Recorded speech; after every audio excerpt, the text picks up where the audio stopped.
All right, so Frank Lucas died at the age of 88 due to natural causes. Now, this is a gentleman, man, that really made his fortune just trafficking heroin and in the streets of Harlem. Now, it say he really inspired him doing to the crime earnest when he witnessed his cousin getting murdered by the Ku Klux Klan back in North Carolina, and he found his way to move into a different lifestyle, I want to say, back into the 1960s in New York, man. And this was an inspired film with Denzel Washington played as Frank Lucas, man, back in 2007. Jay-Z made an album dedicated to this.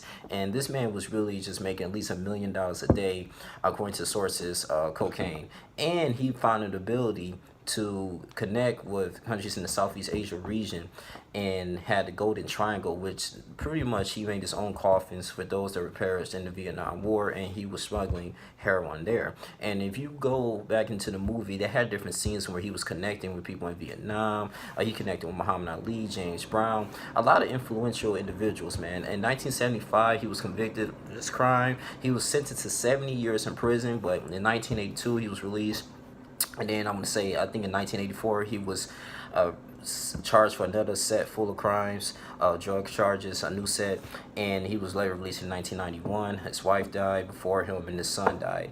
And, maybe this is a little inspiration, I guess. I mean, even though you can say, like, okay, yeah, heroin and drugs, he was really pretty much just profiting off the weakness of his people. That was really just, for the most part, just really hooked onto these drugs, man, like marijuana and all these hardcore things. He had his own facilities. Like, it was to the point that he owned his office buildings in Detroit and office building in Cattle Ranch in North Carolina.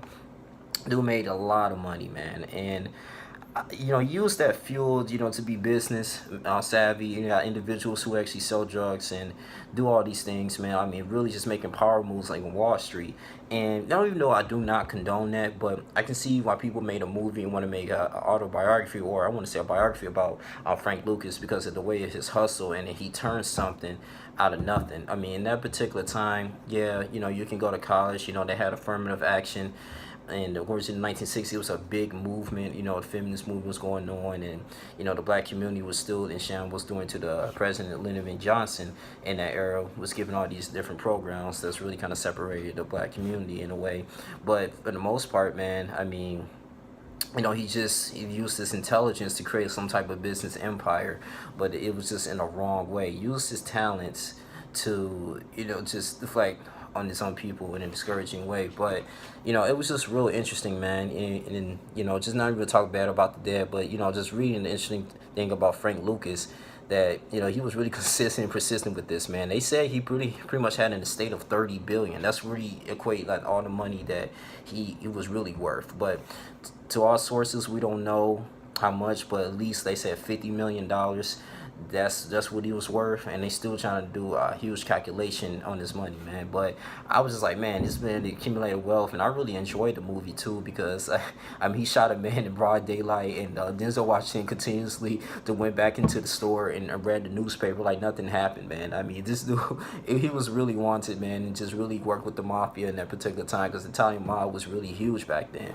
But Frank Lucas, man, I guess you can say rest in peace to him, man. But I really find this story real interesting, man. 88 years old. He was really hiding in the radar. Not too many people was really talking about him, because I didn't really know too much about him until this movie in 2007. I was like, hey, let me do some more research on this individual, man. But I mean, the fact that he put his grandmother and his mother into nice homes. They'll show another powerful scene in that movie, American Gangster, when he said, hey mom, no, this is your house, and like everybody came over and stuff, and it was a little dispute. Some people was getting jealous, man. It just really highlight the street world and how intelligent he was in order, to really change the drug game and be a kingpin. I mean, it's sort of like Larry Hoover, man. Even though he's still locked up, and he wanted to pretty much employ the whole gangster disciples, man, into one gang. And he can't really see his family in this for the most part, man. And just hearing about that Jay Prince audiobook, and when he leaked one of his audios, it was just kind of interesting, man. Just saying his plans and pursuing the goals that he want to achieve, and man, to really put our minds together to the people that is really lost, man, because people join gangs because of lack of guidance, and they want to be part of a initiation, and they just want to just be successful. And you got some people is that they had like rundown families, and they just want to feel empowered or something, belong to something like some type of fraternity or a group, something they didn't know they always will be protected.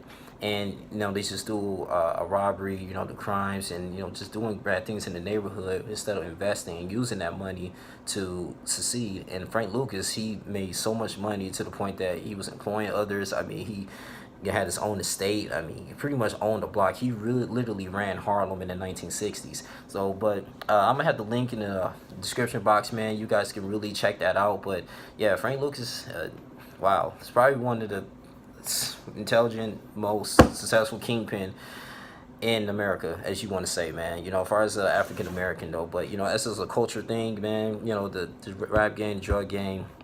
I mean, he flipped it. He really did his thing on that one, man. But yeah, you guys just check that out, man. I was just really want to do a little spin on that, man. I'm gonna be surprised if people actually do a little documentary on Frank Lucas, even though it was a nice, successful movie, American Gangster. But I really had to take my 2 cents on that. But you guys continue to like, comment, subscribe. It's your boy Young Link Jr. Have a great day. Enjoy your weekend. Stay blessed. I'm out.